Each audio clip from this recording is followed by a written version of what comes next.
ஆத்ம வணக்கம். ஆத்மபிதா சுவாமி சிவானந்த பரமஹம்சர் அவர்கள் அருளிய மனிதனும் விசேஷ புத்தியும். முன் சொல்லப்பட்ட நாட்காலி முதலான ஜீவிகளாகும் மனிதரென்று இப்பொழுது தீர்மானிக்கப்பட்டதற்கு காரணம் அவற்றிற்கு விசேஷ புத்தி உண்டாயிருந்ததால் ஆகும். ஆனால் அறிவாயிருக்கின்ற வஸ்து வாய்வு என்று முன் அத்தியாயத்தில் விவரிக்கப்பட்டதல்லவா, அந்த வாய்வு அவற்றிற்கு சுவாதீனமாகும். அது எப்படி என்றால், நாம் தூங்கும் பொழுது நம்முடைய சுவாசகதி எவ்விதமோ அவ்விதமே முன் சொல்லப்பட்ட நாட்காலி முதலான ஜீவிகளுக்கு சுவாசகதி சதாகாலமும் இருக்கிறது.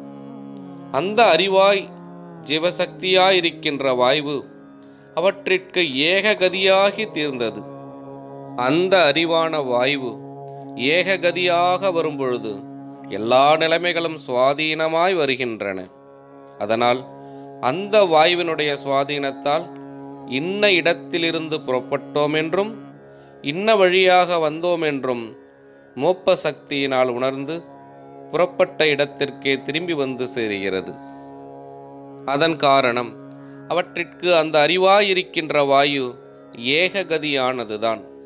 நமக்கு அந்த வாய்விற்கு ஏககதி இல்லாமல் பின்ன கதியாகி வரும்பொழுது உண்டாகின்ற ராகத்வேஷாதிகளோடு கூட இவன் என் மகன், என் சொத்துக்களையெல்லாம் இவனுக்கு கொடுக்க வேண்டும், இவனை காப்பாற்ற வேண்டும், மற்றவன் அந்நியன், அவனுடைய சொத்துக்களையெல்லாம் நாம் கைப்பற்ற வேண்டும், அதனால் எவ்விதத்திலும் அவனை கெடுக்க வேண்டும், அடிக்க வேண்டும், கொல்ல வேண்டும் என்றும் மற்றுமுள்ள கெட்ட எண்ணங்களுடன் சுத்த மிருகங்களாகி நடக்கின்றதாலேயே மோப்ப சக்தி இல்லாமலும் முன் சொன்னதான புறப்பட்ட இடத்திற்கு திரும்பி வர முடியாமலும் ஆயிற்று.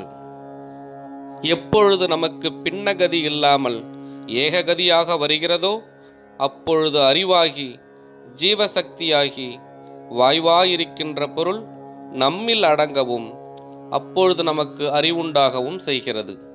அப்பொழுது மட்டுமே நாம் மனிதராய் ஆகிறோம். மனிதரென்று ஒரு தனி சிருஷ்டி இல்லை. நம்முடைய தொழிலை கொண்டு வேண்டும் நாம் மனிதராவதற்கு. மனிதர்கட்கே மோட்சம் கிடைக்கிறது. ஆத்ம வணக்கம்.